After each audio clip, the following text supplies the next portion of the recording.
Hello dear student. आज हम इस वीडियो लेक्चर में यूपीएस एंड एसएमपीएस के बारे में डिस्कस करेंगे। Subject code IE305।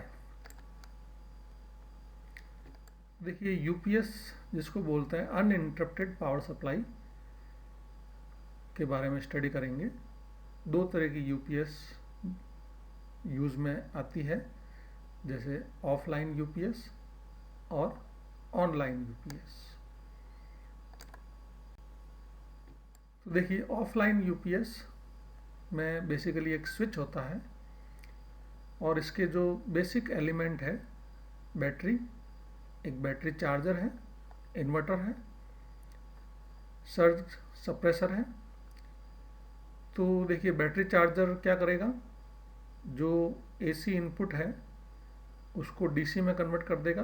तो बेसिकली ये रेक्टिफायर है बैटरी चार्जर, जिससे कि डीसी बैटरी जो है चार्ज होगी और बैटरी वोल्टेज से इन्वर्टर जो है डीसी से वापस इसको एसी में कन्वर्ट करके लोड को सप्लाई करेगा। तो जनरली देखिए, यूपीएस जो है कंप्यूटर में यूज़ की जाती है, कंप्यूटर सप्लाई के लिए यूज़ की जाती है। जब मेन आपकी एसी जब ऑफ हो जाती है तो बैटरी के थ्रू और इन्वर्टर के थ्रू जो है कंप्यूटर को एसी जो है सप्लाई मिल जाती है इमरजेंसी कंडीशन में। तो किसी भी इमरजेंसी एप्लीकेशन में जब मेन एसी पावर आपका फेल हो जाए तो डीसी से जो है पावर को एसी में कन्वर्ट करके लोड को सप्लाई किया जा सकता है। तो ये बेसिक यूपीएस का एप्लीकेशन है।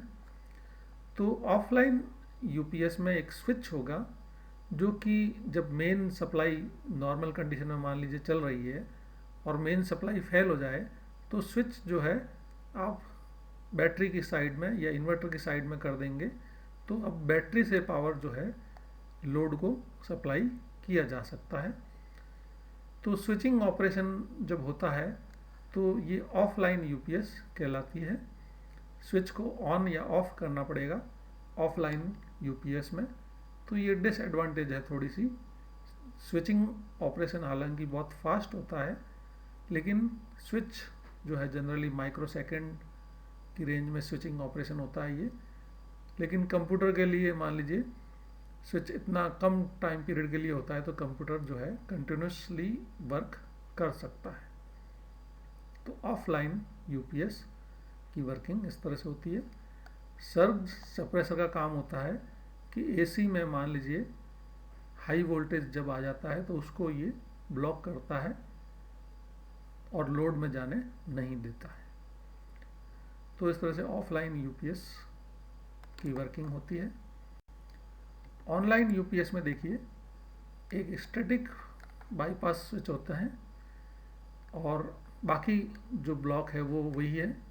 एक रेक्टिफायर है जिसके कारण से बैटरी चार्ज होती है और बैटरी की पावर को वापस एसी में कन्वर्ट करने के लिए इन्वर्टर होता है। तो ये ब्लॉक तो करीब करीब ऑफलाइन में और ऑनलाइन में कॉमन है। केवल स्टैटिक बाईपास जो है इसमें ऑनलाइन यूपीएस में आ गया है।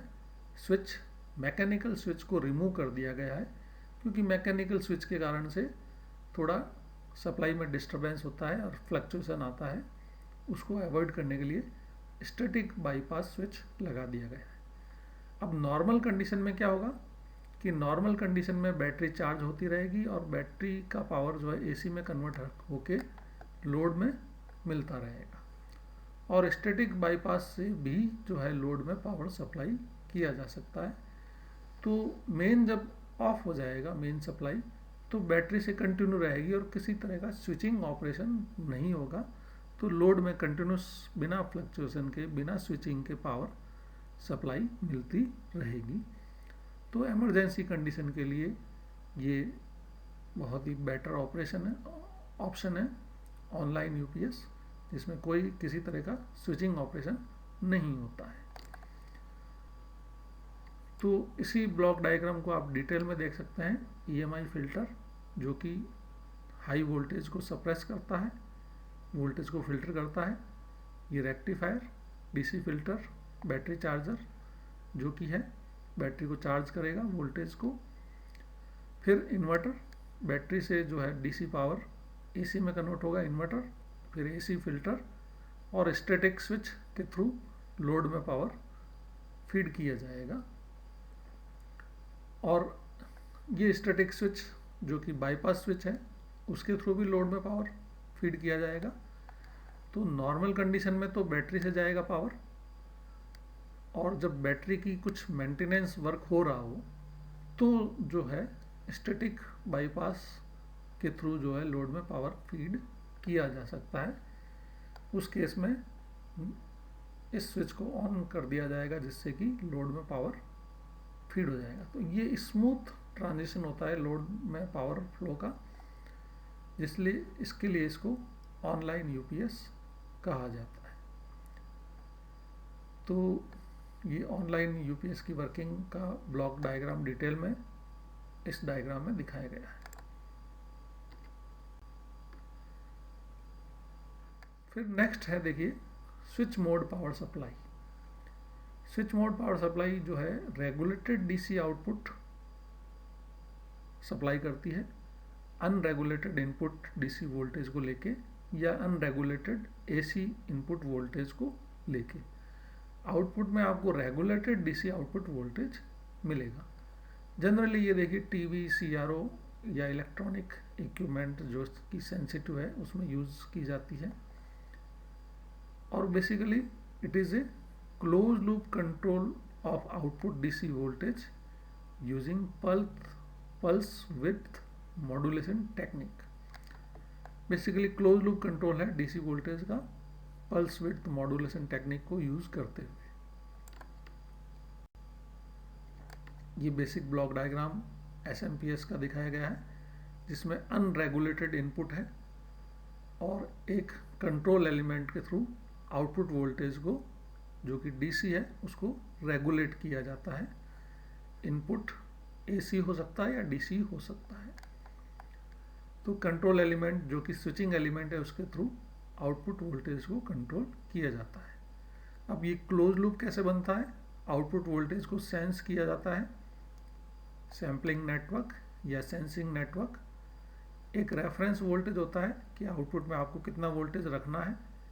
एक एरर एम्पलीफायर होता है जो कि एरर सिग्नल को डिटेक्ट करता है और एम्पलीफाई करता है। फिर एक कंट्रोल लॉजिक के थ्रू इस कंट्रोल एलिमेंट या स्विचिंग एलिमेंट को ऑपरेट किया जाता है और जिसका इनपुट ऑसिलेटर से आता है। ऑसिलेटर एक रेगुलर इंटरवल में पल्सेस देता है और उस पल्स की विड्थ को कम या ज़्यादा करके आउटपुट वोल्टेज को रेगुलेट किया जाता है। तो ये एक तरह से बेसिक ब्लॉक डायग्राम है स्विच मोड पावर सप्लाई का। तो यहाँ पे देखिए एक ये क्लोज लूप कंट्रोल सिस्टम काम कर रहा है।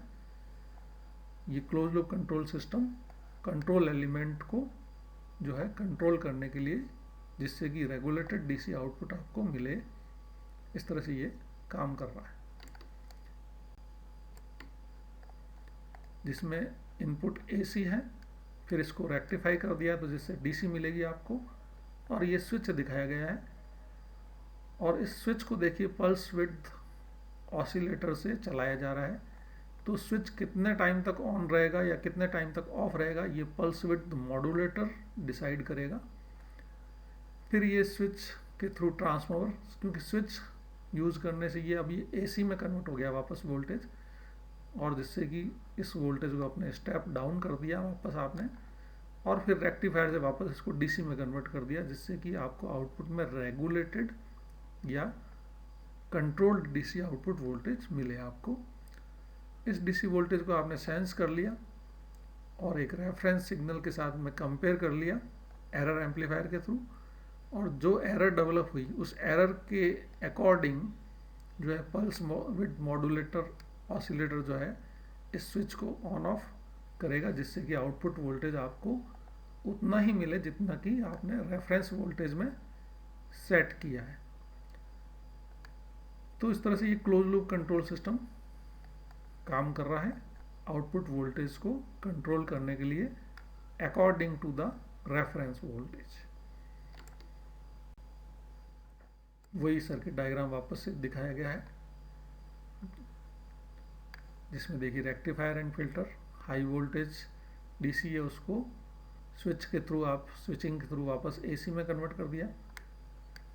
स्टेप डाउन ट्रांसफार्मर से लो वोल्टेज मिला, फिर वापस उसको रेक्टिफाई करके आउटपुट डीसी वोल्टेज मिलेगा, उसको सेंस किया, रेफरेंस सिग्नल के साथ कंपेयर किया और एम्पलीफाई किया फीडबैक एम्पलीफायर के थ्रू, और पल्स विड्थ मॉड्यूलेटर से इस स्विचिंग की ऑन ऑफ को कंट्रोल किया जा रहा है, जिससे कि आपको आउटपुट वोल्टेज रेगुलेटेड मिले जो कि आपने रेफरेंस में सेट किया है।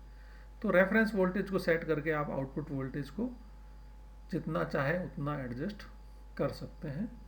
तो इस तरह से देखिए क्लोज लूप कंट्रोल सिस्टम की तरह काम कर रहा है। जो है आपको वेव फॉर्म के साथ में दिखाया जा रहा है। देखिए एसी इनपुट वोल्टेज रेक्टिफायर, ये एसी इनपुट वोल्टेज की वेव फॉर्म ऐसी होगी।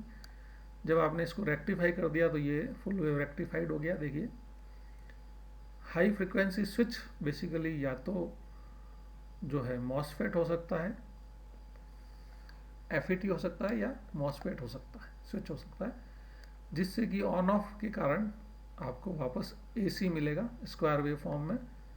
पावर ट्रांसफार्मर से आप इसको स्टेप डाउन कर लेंगे और फिर वापस रेक्टिफाई कर देंगे तो वापस आपको डीसी वोल्टेज मिलेगा जो कि रेगुलेटेड होगा। और इस डीसी वोल्टेज को फीडबैक करके रेफरेंस वोल्टेज के साथ में कंपेयर कर लेंगे, और एरर जो वोल्टेज होगा वो पल्स विथ मॉड्यूलेटर को कंट्रोल करेगा। पल्स विथ मॉड्यूलेटर बेसिकली देखिए एक पल्स जनरेट करेगा और इस पल्स की विड्थ को आप कंट्रोल करेंगे, जिससे कि एवरेज आउटपुट वोल्टेज आपका डीसी कंट्रोल हो जाए। तो इस तरह से रेफरेंस वोल्टेज के साथ में कंपेयर होगा फीडबैक सिग्नल, और उस एरर की डिपेंडिंग जो है ड्यूटी साइकिल इस पल्स का कंट्रोल होगा, जिससे कि आउटपुट वोल्टेज आपको रेगुलेटेड मिले, जितना चाहें आपने सेट किया रेफरेंस वोल्टेज उसके अकॉर्डिंग मिले। तो इस तरह से स्विच मोड पावर सप्लाई काम करेगी।